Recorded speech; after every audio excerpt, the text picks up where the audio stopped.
वालेकुम एवरीवन। तो आज के वीडियो में हम डिस्कस करेंगे सैम्पलिंग प्रोसीजर्स। ठीक है, तो कल हमने डिस्कस किया था कि जो भी हम स्टैटिस्टिक्स अप्लाई करते हैं वो पूरे पॉपुलेशन पे अप्लाई करना मुश्किल होता है। इस वजह से हम लोग सैम्पल्स बनाते हैं। ठीक है, तो इस सैम्पल बनाने वाले प्रोसेस को हम कहते हैं सैम्पलिंग।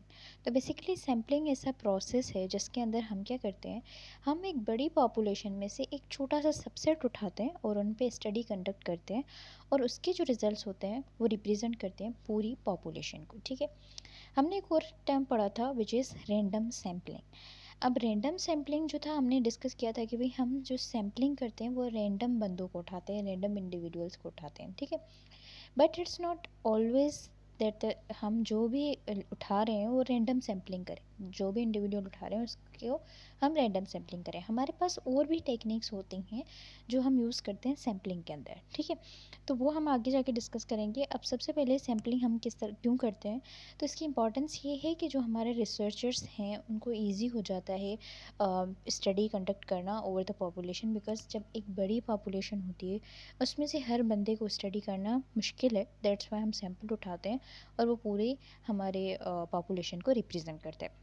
सेकेंडली, अब जो भी हम सैम्पलिंग करेंगे हम उसके अंदर ये चीज़ें ध्यान में रखेंगे कि वो एक्यूरेट होना चाहिए, उसके रिजल्ट्स जो हैं वो एक्यूरेट होने चाहिए। ठीक है, सेकेंडली वो रिप्रेजेंटेटिवनेस होनी चाहिए उसके अंदर, यानी कि जो हम सैंपल उठा रहे हैं वो पूरी जो हमारी पॉपुलेशन है उसको रिप्रेजेंट करना चाहिए। ठीक है, एंड थर्डली वो रिलायबल होना चाहिए, उसके रिजल्ट्स हमारे पास एक्यूरेट एंड रिलायबल होने चाहिए so that we can trust on those results. ठीक है, क्योंकि उन्हीं रिजल्ट्स के बेसिस पे हमें आगे जाके पॉलिसीज़ बनानी होती हैं। सही है। नाउ सैम्पलिंग के हमारे पास दो टाइप्स होते हैं, एक है प्रोबेबिलिटी सैम्पलिंग, दूसरी है नॉन प्रोबेबिलिटी सैम्पलिंग। अब जो प्रोबेबिलिटी सैम्पलिंग है उसके अंदर हम क्या करते हैं, बेसिकली ये एक सैम्पलिंग मेथड है जिसके अंदर पॉपुलेशन का हर मेंबर जो भी है उसके पास नॉन ज़ीरो चांसेस होते हैं सिलेक्ट होने के, यानी हर मेंबर के पास एक या एक से ज़्यादा चांसेस हैं सिलेक्ट होने के लिए। ठीक है, तो हो सकता है कि वो सिलेक्ट हो, मतलब हर किसी के पास चांस है। अब चांस में से हो सकता है कि हम उनको सिलेक्ट करें, हो सकता है ना सिलेक्ट करें, बट उनके पास चांस जो होगा वो नॉन ज़ीरो है। ठीक है, मतलब हम लोग चूज़ कर सकते हैं। अब इसके कुछ टाइप्स हैं जिसमें आ जाता है simple random sampling, systematic sampling, stratified sampling and cluster sampling. अब इनको डिस्कस करते हैं। तो जो हमारे पास सिंपल रैंडम सैम्पलिंग है उसके अंदर हम क्या करते हैं, एवरी इंडिविजुअल के पास इक्वल चांस होता है सिलेक्ट होने का, यानी कि हम एक पॉपुलेशन में से रेंडमली बंदों को उठाते हैं, कोई भी टेक्निक नहीं होती, कोई भी स्ट्रेटजी नहीं होती हमारे माइंड में। दूसरा होता है सिस्टमेटिक सैम्पलिंग, जिसके अंदर हम क्या करते हैं, हम लोग हर nth इंडिविजुअल को उठाते हैं एक लिस्ट में से। फॉर एग्जांपल मेरे पास एक एम्प्लॉय लिस्ट है और मैं चाह रही हूँ कि मैं कंपनी पे स्टडी करूँ, तो मैं हर एट्थ वाले बंदे को सिलेक्ट करी, यानी कि उस जो हमारे पास लिस्ट होगी या रजिस्टर होगा उसमें जो एट्थ नंबर पे बंदा आएगा हम हर एट्थ नंबर वाले बंदे को उठाएंगे। ठीक है, इसको हम कहते हैं सिस्टमेटिक सैम्पलिंग। देन आता है स्ट्रेटिफाइड सैम्पलिंग, जिसके अंदर क्या करते हैं, हम पॉपुलेशन को, पूरी पॉपुलेशन को डिवाइड करते हैं ग्रुप में और उनमें से हम लोग फिर सैम्पल्स उठाते हैं। जैसे कि हमारे पास फॉर एग्जांपल हम इनकम स्टडी कर रहे हैं, तो हम लोग जो पॉपुलेशन है हमारी उनके पास इनकम किस तरह से है, तो हमने उनको 3 ग्रुप्स में डिवाइड कर दिया। सपोज़ एक हमारे पास सपोज़ हो गए लो इनकम वाले, एक हो गए हमारे पास मीडियम इनकम वाले और एक हमारे पास हो गए हाई इनकम वाले। ठीक है, तो अब इन तीनों ग्रुप्स में से हम लोग कुछ सैम्पल्स या इंडिविजुअल्स को उठाएंगे। ठीक है, और उनमें से एक सैम्पल बनाएंगे।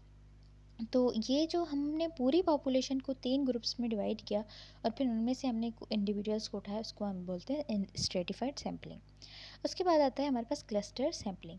अब इसके अंदर क्या करते हैं, हम पॉपुलेशन को डिवाइड करते हैं क्लस्टर में और उनमें से हम सिलेक्ट करते हैं बंदों को। ठीक है, एंड उसके अंदर हम लोग क्या करते हैं, फॉर एग्जांपल हमारे पास पॉपुलेशन है, अब रेंडमली हमने बोला कि भाई हम किसी स्कूल पे स्टडी कर रहे हैं ना, स्कूल की कोई हम किसी एस्पेक्ट को स्टडी कर रहे हैं, तो हमने जितने भी सिटी में स्कूल्स हैं उसमें से 5 रेंडमली उठा लिए, 5 रेंडमली स्कूल्स उठा लिए और उन 5 रेंडम स्कूल्स में से हमने अब स्टूडेंट्स को उठाया। सपोज़ हमने हर स्कूल में से 100 बच्चों को उठाया है। ठीक है, तो 5 हमारे पास जो स्कूल्स हैं हमने रेंडमली उठाए, 5 क्लस्टर्स उठाए और उनमें से 100 हर स्कूल में से हम लोग बच्चे उठा रहे हैं, इसको बोलते हैं हम क्लस्टर सैम्पलिंग।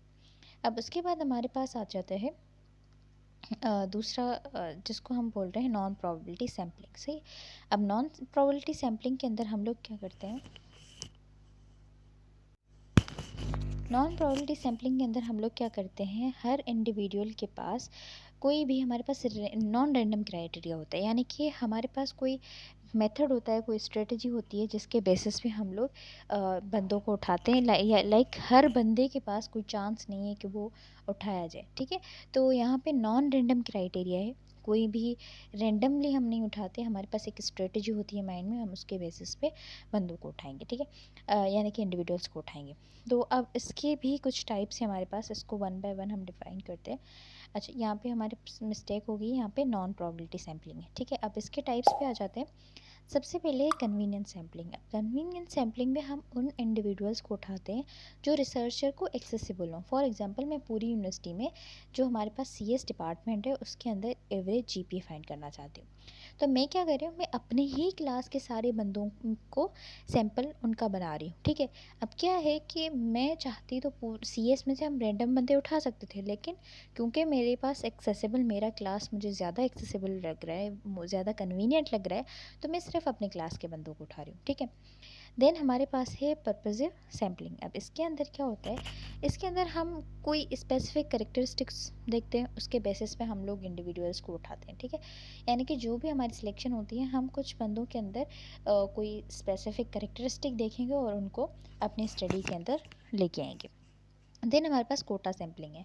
अब इसके अंदर हम क्या करते हैं, हम लोग एक कोटा डिफाइन करते हैं, उसके बेसिस पे हम इंडिविजुअल्स को उठाते हैं।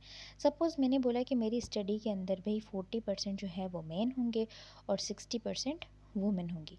तो अब इसके अंदर देखो, मेन और women, her main and women के पास चांस नहीं है कि वो सिलेक्ट हो, सिर्फ 40% मेन के पास चांस है एंड 60% वुमेन के पास चांस है। तो मैंने कोटा डिफाइन किया है और इसके बेसिस पे मैं इंडिविजुअल्स को उठाऊँगी। लास्टली हमारे पास है स्नोबॉल सैम्पलिंग, जिसके अंदर हम लोग क्या करते हैं, हम लोग जो भी इंडिविजुअल्स को उठाते हैं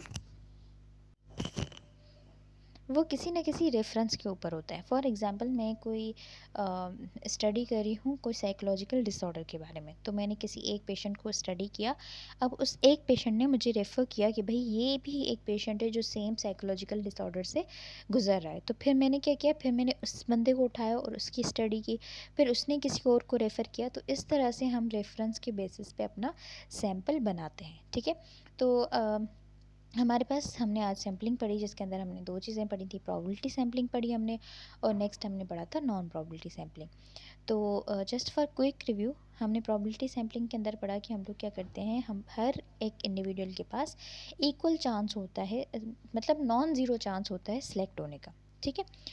एंड देन जो हमारे पास नॉन प्रोबेबिलिटी सैम्पलिंग होती है, उसके अंदर हमने क्या देखा कि वहाँ पे नॉन रैंडम क्राइटेरिया है, ठीक है। यानी कि हमारे माइंड में कोई ना कोई स्ट्रेटजी होती है, कोई ना कोई एक तरीका होता है जिसके बेसिस पे हम लोग सिलेक्ट कर रहे हैं। और इस सैम्पलिंग मेथड के अंदर हर एक इंडिविजुअल के पास नॉन ज़ीरो चांस नहीं होता। कुछ इंडिविजुअल्स के पास चांस है, कुछ इंडिविजुअल्स के पास चांस नहीं है, लेकिन प्रोबेबिलिटी सैम्पलिंग में हर एक इंडिविजुअल के पास चांस है कि वो सिलेक्ट हो सकता है।